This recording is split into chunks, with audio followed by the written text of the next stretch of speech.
Okay, people, we're going down here. Oh, look at that. Addison Lakes, hello. Here we are, Trev, going down Slip Road.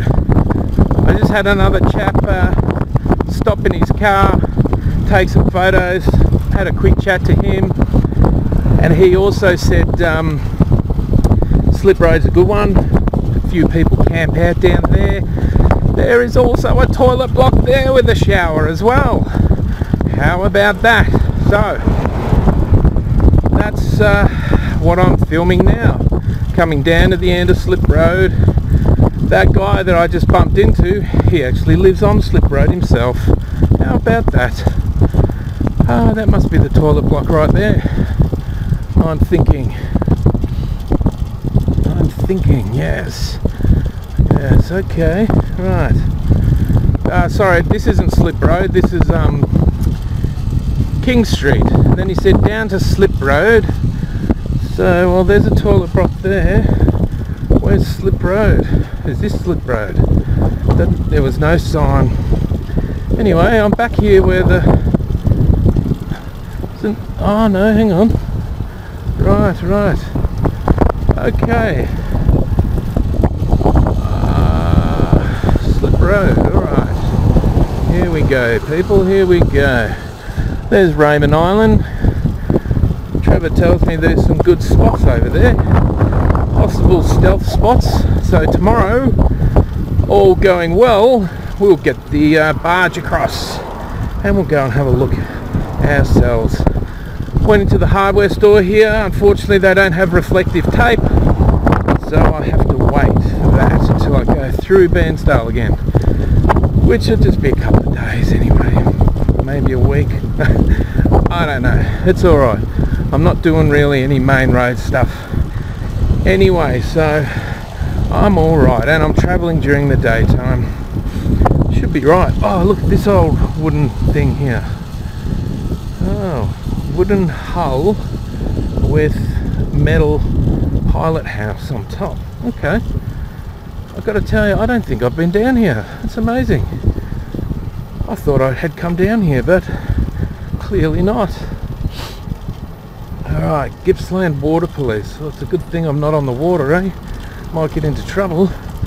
Look a bit unique. Anyway, I just had some lady look at me like I'm some sort of vermin. You can keep that look, love. Obviously you're not very well. Sorry, just call it as I see it. Yeah, righto, mate. Whatever you say. Just had another funny look. And another one. Good heavens. This place is full of wonderful looks. Good heavens. I don't know if it's a look of wonder or a look of disgust or a bit of both. Anyway, it is what it is. And you people can keep your looks. Got nothing to do with them. Slip Bite Marina. Slip Bite Marina. Down at the Slip Road. This bloody camera keeps turning off. I can't work out why. I'm not touching anything on there. It's a little bit weird. This might be the scrub part that Trevor was mentioning. Yes, I believe it might be. And now there's a toilet up down the end here somewhere that has showers, so let's go check it out. Let's check it out. I don't know what that blue building is. Some kind of restaurant perhaps. I don't know. It's very blue. Powder blue. Yeah. Okay, we've got a sign coming up. No access to water. Rightio. Trevor mentioned a bridge. Unless it's back there amongst all those yachts, I really don't know. Anyway, looks like we're coming to the end of this. No entry. Yep. It's the end of the line. Oh no, hello. It keeps going. Local traffic only, road ends. Okay, well, I don't know about going down there. So we'll just come back around this way. Slip Road. I think that's it. I don't think there's any bridge there. Anyway, I'll call Trevor, tell him where I am, and see what he says. Perhaps I've missed something here. Anyway, let's go around to the left here, see what we see. Bit of a gravel road. Oh, good catamaran up there. Probably a bit hard to see at the moment. But proud patriots, the flag of Australia. There you go. I guess a lot of these people that give you the evil eye are those particular types. So like, I've paid good money to live here. Who's this vagabond? What's he doing here? We don't want any of these gypsies coming through our town. This is a respectable place. It's cosmopolitan. We're on the map here. How dare they come down here? Who can we call? Who can we call to get rid of this vermin? Ha ha! Well, good luck with that, lady. Good luck. Wow, okay, there's that big catamaran. It doesn't look like a sailing cat. I don't see any mast, so it's a power cat, whatever they're called. Oh, crikey. There's a black swan giving himself a bit of a service. And there's some yachts in through there and a shitload of power boats. Look at me, look at me, look at me. Okay, alright, well, alright, call Trev. Hey guys, I'm down at the toilet block here at Slip Road in Paynesville. Have a look at that. Quality shower. There's a little green button that you press. Gives you...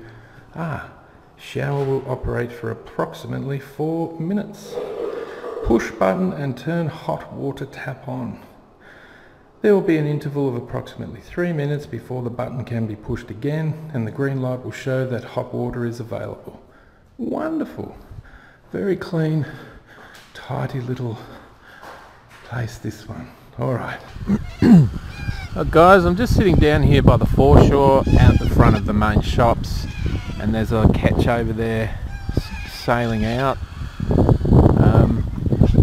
Be a bit hard for you to see, be a bit far away, but here it is here, the little jetty or pier, whatever you want to call it.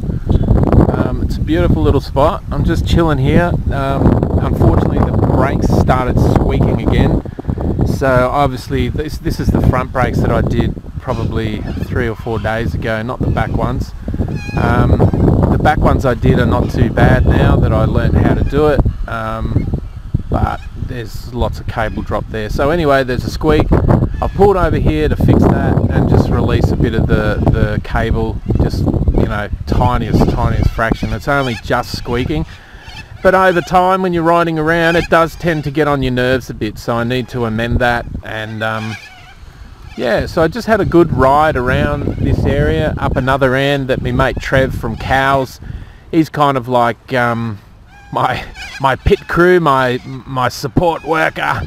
He calls himself the tactician. The tactician.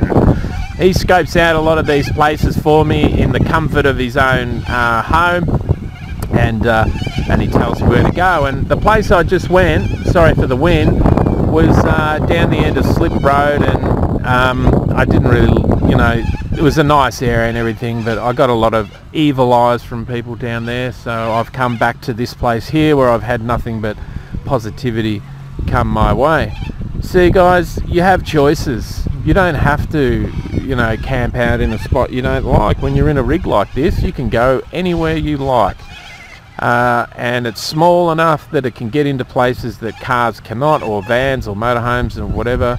And that's the glory of what I have here in the rig. So I'm going to just spend another 10-15 minutes here. I'll adjust the brakes, and then I'm going to go possibly back to one of the nicer spots where I get nothing but love. Alright. I don't know if you can hear that, guys, but this tree is full of white cockies and it sounds like they're dying. The noises they make, I'm sure it's in their language, it's probably quite some symphony, but for someone like me it's like nails down a chalkboard. I don't know if you can hear it with the wind, but it's a horrendous sound. My God. And I picked the worst spot to come and take a bit of a break. So I've pegged out another spot. It's just down there. I think that's near where the other toilet block was this morning when I had a shower. I've pegged out some other tables and chairs there. Hopefully there are no white cockies in the trees. So that's where I'm going to go and do the service, and I'm going to play around with this DJI a bit more with the iPad and the functioning of the Mojo app, and see if I can do some nice close-up shots of these yachts that are sailing around here. In the background, at the back there, we've got a kite surfer doing a little bit of a display, so I'm going to try and see what the quality's like with the Mojo app. Alright guys, talk to you in a minute. Ciao for now.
Interview lined up today.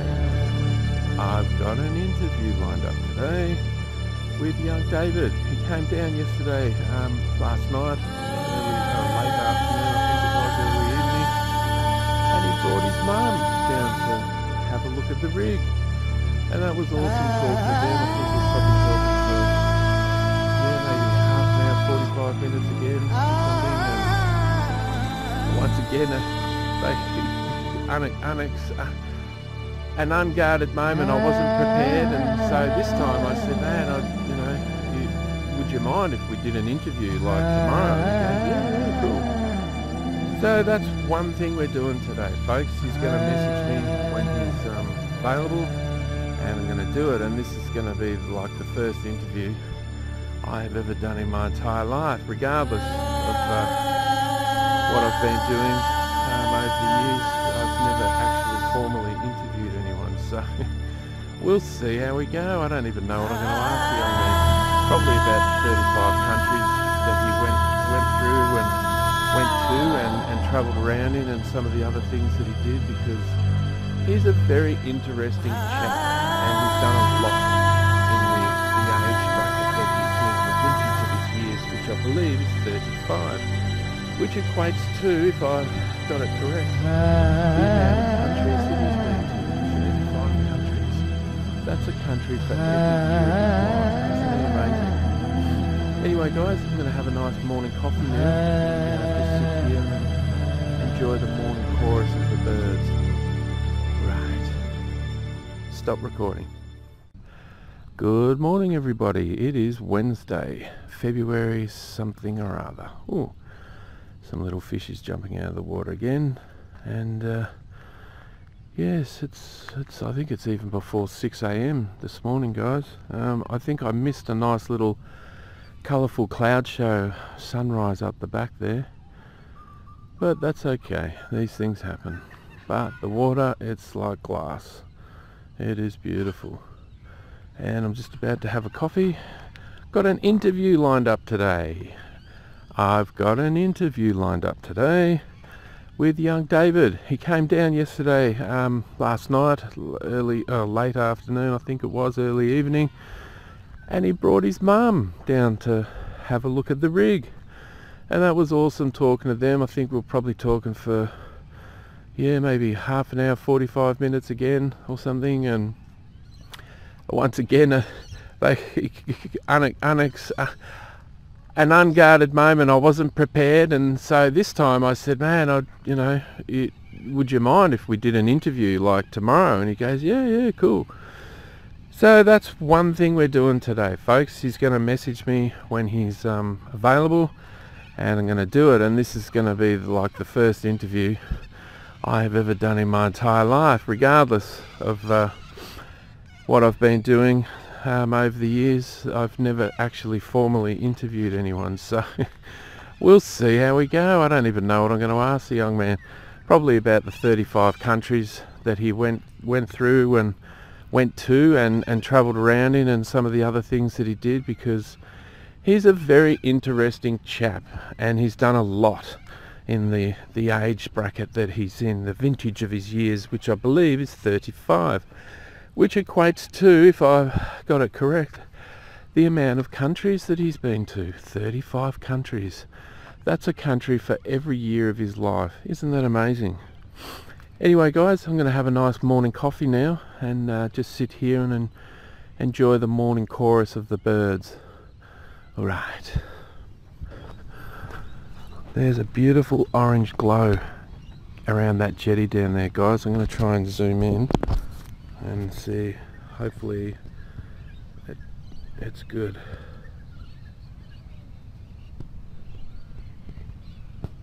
Hopefully it comes out good. Down around that corner. Lovely. Alright.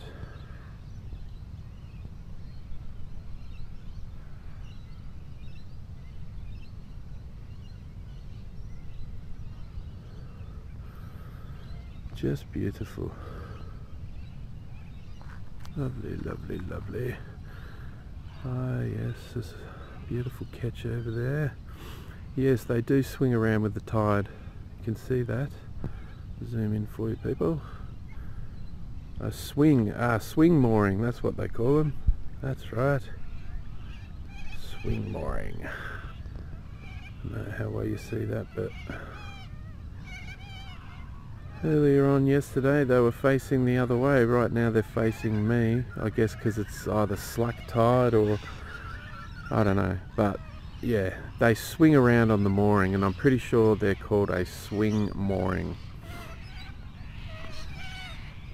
Right. Oh wow, that spot there is just amazing.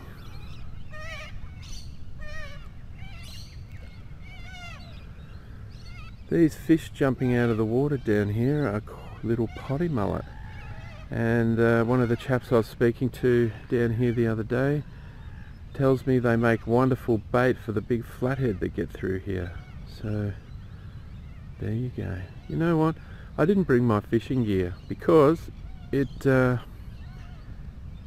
just there's so much extra stuff I'd have to take, and now I'm kind of kicking myself because I love fishing.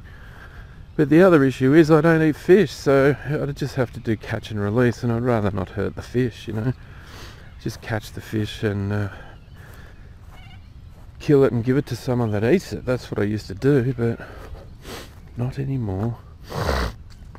Yes. Okay. How good does that look through there, guys? That sun shining off the water. My goodness. Awesome.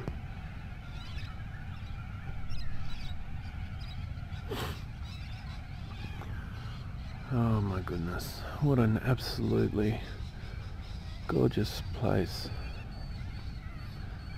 Speaking to Dave yesterday, you'll hear me ask him a few questions about the changes in the area here over the years, because him and his family, I believe, have lived here for a long time. He grew up here, and I believe what I remember that his mum told me yesterday was in the background, way over in the background there's a boat that kind of looks like a houseboat, but it isn't, but it just looks like that.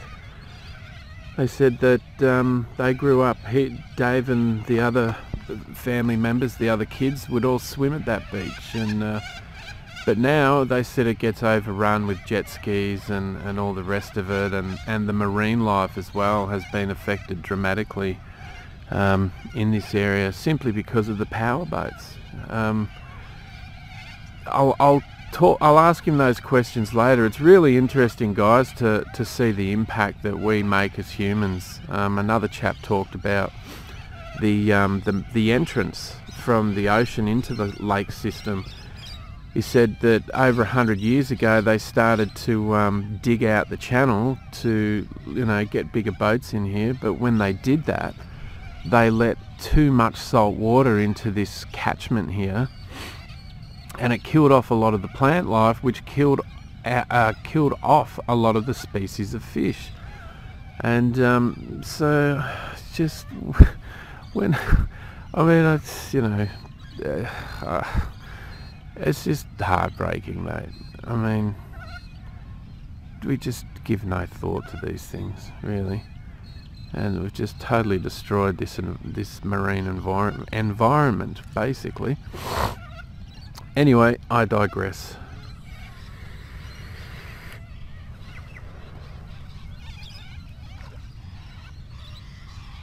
Beautiful. There are a lot of white cockies around here again, guys. A lot of little mullet jumping out of the water. I'll just see if I can capture a little bit of footage for you. It's one of those things you've just got to have the camera facing that general area when they jump out. Like, you see a few little rings on the water there. I hope you can see them anyway. I really don't know. And that's them under the water doing their thing. There's just thousands of them just everywhere there. Anyway, I don't think they're going to put on a show now that I've turned the video on, the camera on. Anyway, we got someone out on a paddleboard here, guys. Standing up paddleboard. How lovely. I'm going to be bold and go out and say that if that was me on there, that would be like a morning meditation. That'd be lovely. I can see why people do it, standing up instead of kayaking. Not to say that kayaking's not great, because it is, but it's just a different groove, isn't it? You know, just a different groove, and it looks groovy. Alright, I met someone interesting once again yesterday. He was riding past on an electric assisted e-bike, and he was telling me, and I've heard this, well, him in particular makes his own electric motors, and he was telling me a few little tidbits of information, and he was in a bit of a hurry. Obviously he was out riding with his daughter and stuff, so the conversation was pretty quick, but it was really interesting, and he told me a few little, not secrets, but ways to trip up the motor that you've got to get the most out of it. And I know with the Bafungs you can get the little cable that, you know, you whack it into from the, I think it's from the controller, into your laptop, and you have this special app, and you can go in there and tweak the power of the Bafung and things like that, and I've been meaning to do that, but I just thought, well, I don't want to push this thing out of its comfort zones, because it's already you know, cutting out, going up hills and things like that. So I've heard on the grapevine that the EU legislation that we've modelled our legislation off in regards to e-bikes is going to change soon, and I believe it has something to do with power to weight ratio for like cargo trailers and courier companies that, you know, have a lot of weight on their cargo trailer because of the parcels, etc. And I think they realise now that you know, 250 watts at the top end, and anything over that, it needs to be registered and have plates, is not really a good fit for a universal fit for everything. So it's going to change, and when it changes, it's going to change for the better.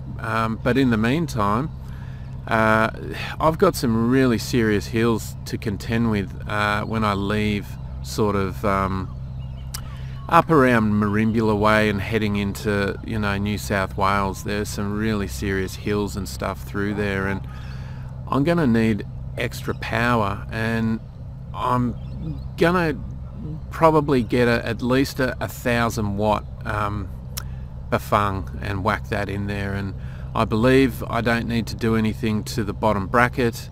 I believe it'll fit straight into the diameter and the circumference and all that in there, but I will check with Ben from Trisled.